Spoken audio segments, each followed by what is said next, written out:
What's going on, guys? My name is DFree, and welcome back to another video in which we're going to be talking about the World Tournament on global and team building. So as you see, I'm currently on Japan because it's easier for me to do this type of stuff on Japan because that's my main version of the game.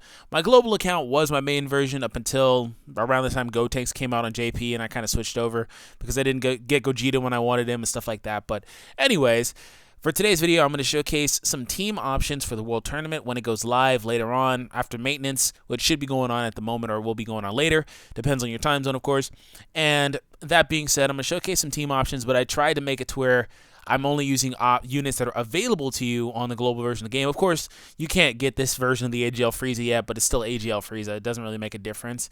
So it's kind of the same concept. But that being said, hope you guys enjoy. Subscribe if you're new. And this is the third video of the day. It's spontaneous. I wasn't going to upload this. That's why there's not overlay in the background like side art and stuff like that. And you don't hear any music. So if you guys are hyped for this and you want to continue to see third videos on, 3 video uploads, because I generally do 2, leave a like down below. Let me know. Hashtag Krillin it. I'm interested.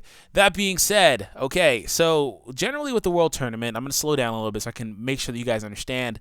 With the World Tournament, you have different rankings of difficulty. Now, you have a 1.5 times difficulty, 2 times, 2.5, 3, 3.5, 5, 7, 10, 15, and 20.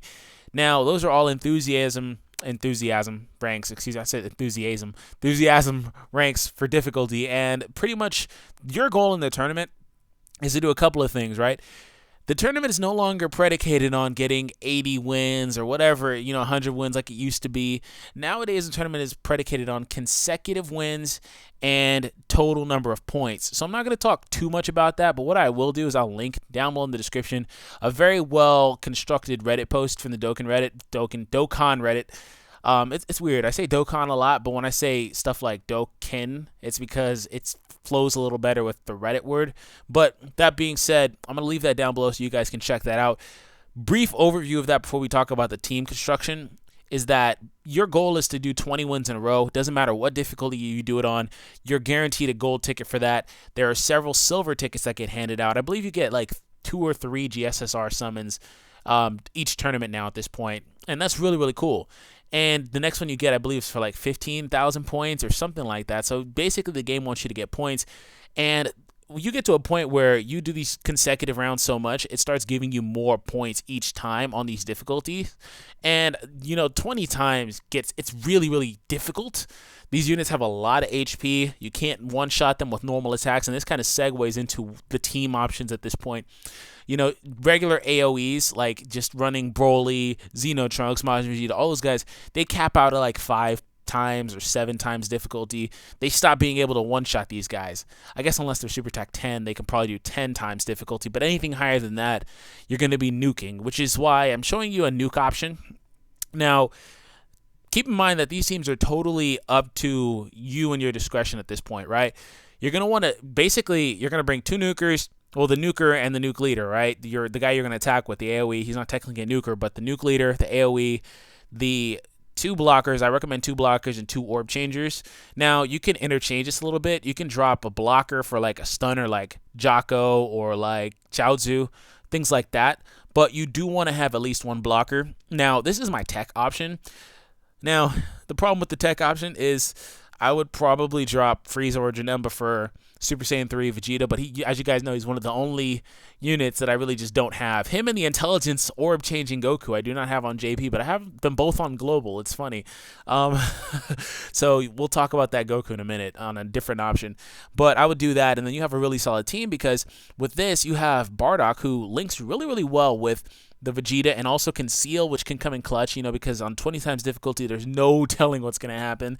Gotenks is a phenomenal changer because at this point, you need to understand that there's always been an innate difference between orb changing and key passives. For example, the Intelligence Trunks gives the same version of this one, like the Trunks that Dokkan's awakened to the Gotenks.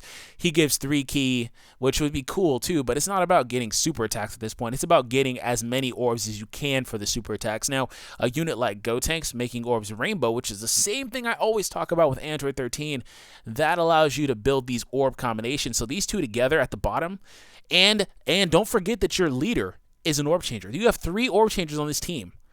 literally, you're going to change most of the field, at least a solid 75-80% of the field, in which your Majin Vegeta will be able to one-shot on 20 times difficulty, and your blockers or stunners, whatever you're taking, are there for insurance policy. It's really not that difficult to do this. It's really, really efficient. This is the easiest way to do this.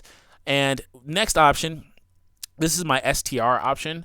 Now, STR unfortunately doesn't have the same luxury because their nuke leader is the Goku. He's not an orb changer. At least at this point, maybe when he gets like a Dokkan Awakening or Rebirth or something like that, he will become an orb changer. But at the moment, he isn't. But he does have a nice passive, but he's not an orb changer. That being said, you have to compensate for them a little bit. You still have your 2 blockers in there. You can do what you want with the blockers. They don't really matter. You can run Super Vegito. You can run whatever you want. They're just there to block and absorb hits for moments where you need to set up or you have to stall a little bit. That's what they're there for. They're your insurance policy. Now, Fasha changes intelligence orbs, I believe, to red, and 13 is just like Gotenks over there in that he changes tech to intelligence, I believe.